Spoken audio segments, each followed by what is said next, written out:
Mes loisirs sont des balades autour de la maison, autour du village. Pour moi, il y a aussi le fait de contempler, mais aussi le fait de ne pas avoir à penser, au moins à penser. Voilà, et me sortir des soucis quotidiens, des soucis du quotidien, du travail. Voilà, et vider un petit peu l'esprit.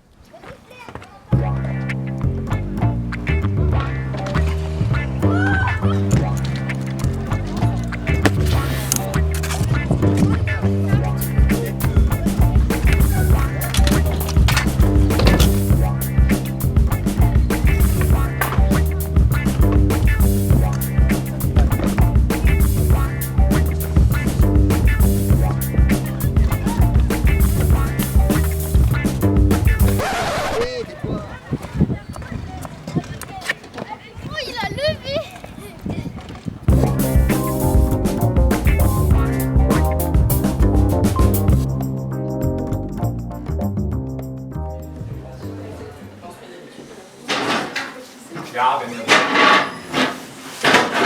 Also ein wichtiges Wort für uns, also die Ostpolitik.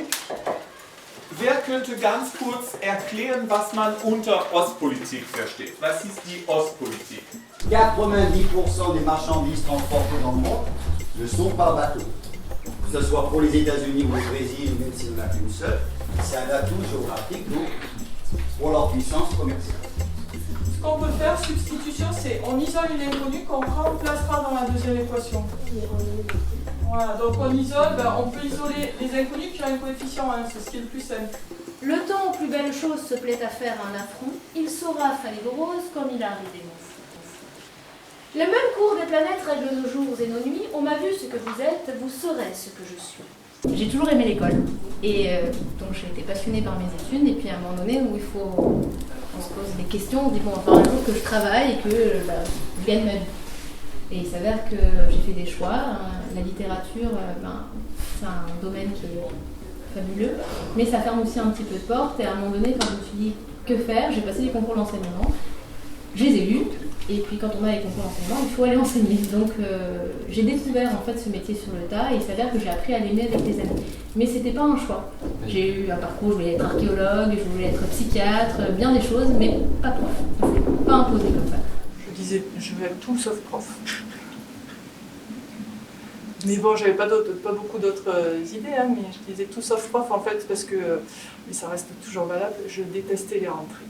Ja, von der Sowjetunion, also Staatspräsident. Der Staatspräsident.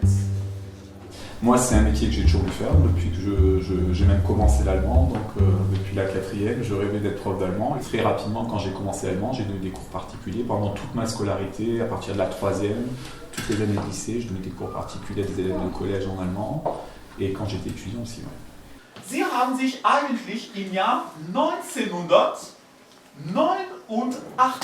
getroffen. Was evoziert dieses Datum für euch? C'est une langue pareil, qui me plaît énormément, donc j'avais envie de transmettre un peu cette passion de la langue et cette passion, cet intérêt pour le pays, parce que souvent l'Allemagne est un pays qui est victime de clichés, d'une image négative. Hein. Alors on sait tous pourquoi par rapport à la Seconde Guerre mondiale, ce qui s'est passé, donc souvent dès qu'on dit Allemagne, c'est nazisme, un pays froid, une langue qui n'est pas belle. Et en fait j'avais aussi un peu envie de casser ces préjugés et surtout d'arriver à réveiller la curiosité pour ce pays et l'intérêt pour la langue chez beaucoup d'élèves. Alors j'étais un élève très très sage. Le souvenir que j'étais un élève très, très travailleur dans le travail personnel, parce que ça me plaisait. Voilà. Je ne suis pas du tout quelqu'un de manuel, de bricoleur, donc je savais qu'il fallait que je fasse quelque chose plus ou moins avec ma tête, même si parfois elle ne suit pas toujours. Non, je plaisante en disant ça. Mais je savais que je n'étais pas du tout manuel, donc j'allais faire quelque chose avec ma tête, et j'aimais bien le relationnel avec les autres, que ce soit avec les jeunes, les personnes âgées. Donc je savais que j'allais faire quelque chose comme ça dans la relation humaine. Voilà.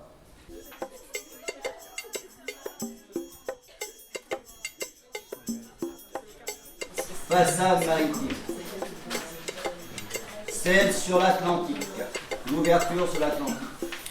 Allez, Monique, on t'écoute la prononciation de Sud-Est. Sud-Est. Ah, on dit comme ça en fait.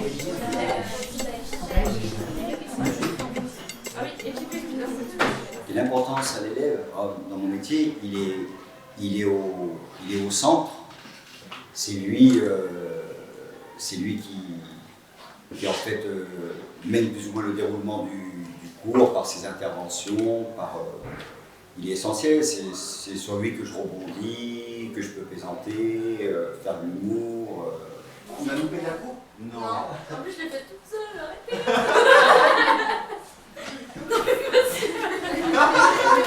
Si je faisais cours comme ça, Pourquoi pas? Ça vous va mieux qu'à elle. oh, j'irai pas jusque-là, je porte bien. Ça va, merci. Merci de l'avoir retiré. Et voilà, maintenant je suis décoiffé. Oh là là, c'est terrible, c'est terrible. Ça peut surprendre qu'on puisse rire parfois dans un cours d'histoire ou de géographie, parce qu'en général l'histoire et la géographie, c'est pas forcément des éléments très joyeux du quotidien ou du temps, mais ça permet de faire passer plein d'idées, puis d'avoir surtout des temps de respiration importants, quoi. L'élève n'est pas une machine, donc il faut qu'il puisse lever la tête, respirer, poser des questions. Même si c'est une question à côté du cours, on peut toujours rebondir, surtout en histoire et en géographie, quoi.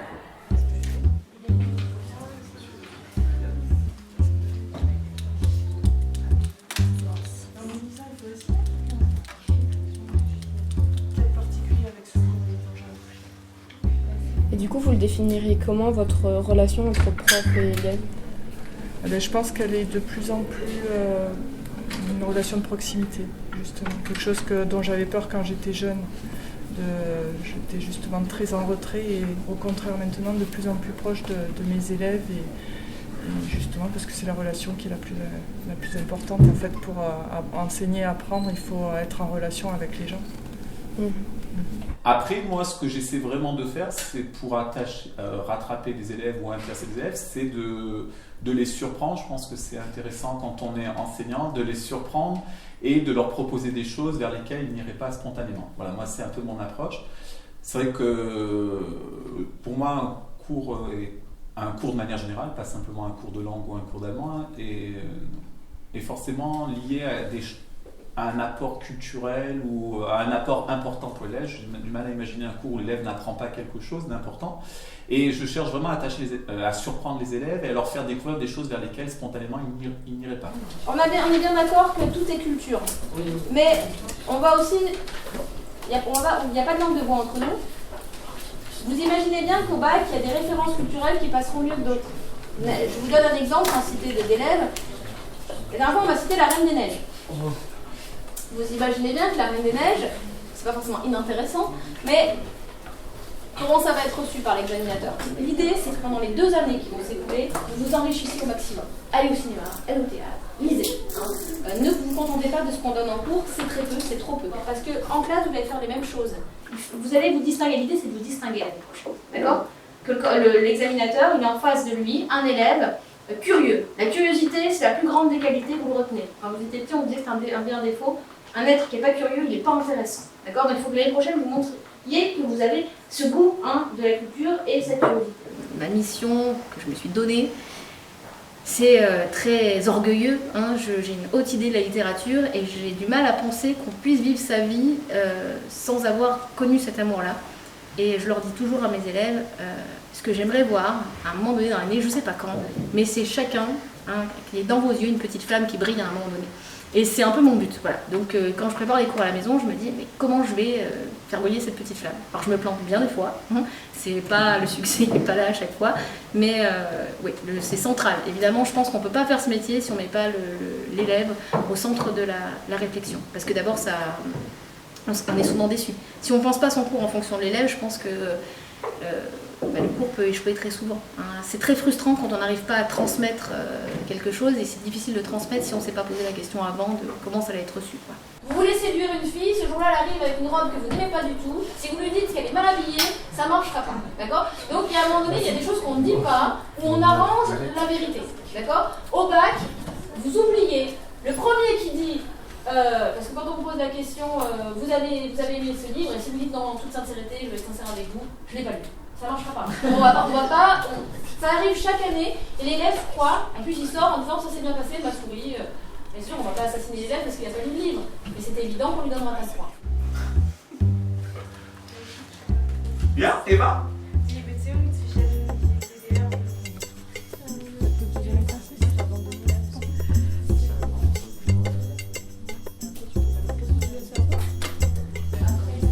C'est bon? Oui, La moitié du bébé Julien. Margot, c'est fini, tu n'as plus 16 ans, tu as 17 ans depuis hier. Donc tu as la force d'accélérer. Non. La force est en toi. Non. Est-ce que vous pensez que le plaisir fait l'efficacité? Ah oui, ça c'est une jolie forme. Le plaisir fait l'efficacité. Et même l'inverse, on peut le prendre. L'efficacité fait le plaisir. Parce que si on a un cours construit, qu'on est efficace, après on peut prendre du plaisir. On est d'accord, c'est toujours le même problème. Chercher ABC, des coefficients qui définissent une fonction. Quelles informations vous avez, comment vous les traduisez? Au départ, c'était le plaisir de faire des maths, le plaisir que j'avais pu avoir à résoudre un problème. Et puis après, je me disais, mais ça, je pourrais le transmettre peut-être. Et c'est un petit peu ça qui a fait que j'ai eu envie d'être prof de maths. Et puis à mesure que j'avance dans ma carrière, c'est en fait plus l'aide qui m'intéresse. Et peut-être moins mes maths, premières maths, mais plus l'aide que je peux apporter aux élèves. Je me suis toujours fait une promesse quand j'ai commencé ce métier. Je pense que si soi-même on n'est pas passionné quand on est face aux élèves, je pense que c'est difficile d'intéresser les élèves. Donc je m'étais toujours dit, le jour où ça ne me plaît plus, il faut que je fasse autre chose, je ne resterai pas là. Je n'ai pas envie d'être quelqu'un de frustré, de rester devant des élèves et de transmettre mon amertume ou ma frustration aux élèves. C'est un métier que je conçois que si on a une forme d'enthousiasme et d'énergie. Je pense que c'est un métier aussi qui peut user parfois. Et je me pose la question de ma propre évolution. Est-ce que j'aurai suffisamment d'énergie et d'enthousiasme pour continuer à transmettre de cette façon-là aux élèves? Parce que le temps fait son œuvre et je ne sais pas si dans 20 ans, je ne serai pas une espèce de vieux crouton. Voilà, je ne sais pas. Je ne sais pas comment on évolue. La vie aussi vous abîme parfois. Et je ne suis pas sûre que je serai capable de transmettre les choses avec autant d'enthousiasme. Moi, l'enthousiasme, c'est important. Voilà, j'ai besoin que ce soit un peu vivant. Voilà, c'est ça. Et je me dis vraiment, par contre, c'est sûr que le jour où je n'aurai plus envie du tout de rester, j'espère que je serai bien parti. Parce que voilà, c'est le truc que je me suis toujours promis. Le jour où tu n'as plus envie, ne reste pas. Voilà.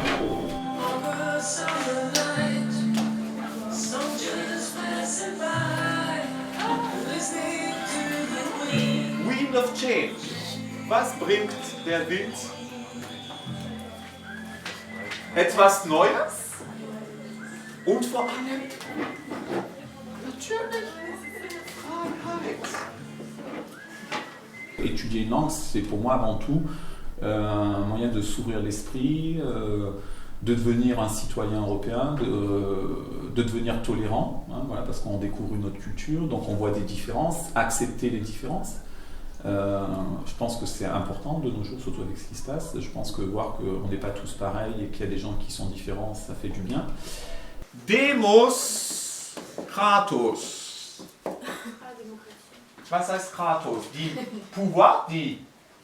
On a beaucoup de chance en même temps parce que justement être en relation avec les jeunes, c'est ça qui est intéressant, c'est vraiment intéressant. Et puis au cours des années, on voit des évolutions et au cours de l'année, même de chaque année scolaire, vous voir évoluer, c'est vraiment très très agréable. J'aime bien ce contact avec les élèves parce que nous amène aussi à nous remettre en question. Nous, on change beaucoup moins et j'ai l'impression que nous, on n'a plus qu'une mission, c'est de vieillir et de finir et d'être confronté à des jeunes qui s'interrogent en permanence, qui ont plus ou moins soif de connaissances, mais ça m'apporte énormément parce que ça me rend vivante. Voilà, c'est ça. Je pense que le plus beau cadeau quand on est enseignant, c'est de voir les yeux d'un élève s'illuminer, voilà, parce que ça m'est arrivé d'avoir des élèves qui me sont arrivés en me disant je déteste l'allemand, j'aime pas l'allemand, et finalement je me rendais compte que petit à petit, je les voyais s'intéresser, et puis des fois j'ai eu des élèves en terminale qui finalement m'ont dit j'ai adoré l'allemand ces 3 ans avec vous. C'est du plaisir au quotidien, même s'il y a des moments plus difficiles, quand les élèves rouspètent, voilà, il peut y avoir des clashs aussi, mais c'est pas grave, quoi. Jamais ça l'emporte sur le côté agréable. Moi, à partir du moment où, je sais pas, j'ai rigolé 3 fois dans une journée sur 5 heures de cours, c'est bon, c'est que le message est passé, je me suis fait plaisir. Je vais jamais à reculons au boulot, quoi, j'y vais avec plaisir. C'est déjà beaucoup, quoi. quel que soit le boulot, d'aller avec plaisir au boulot.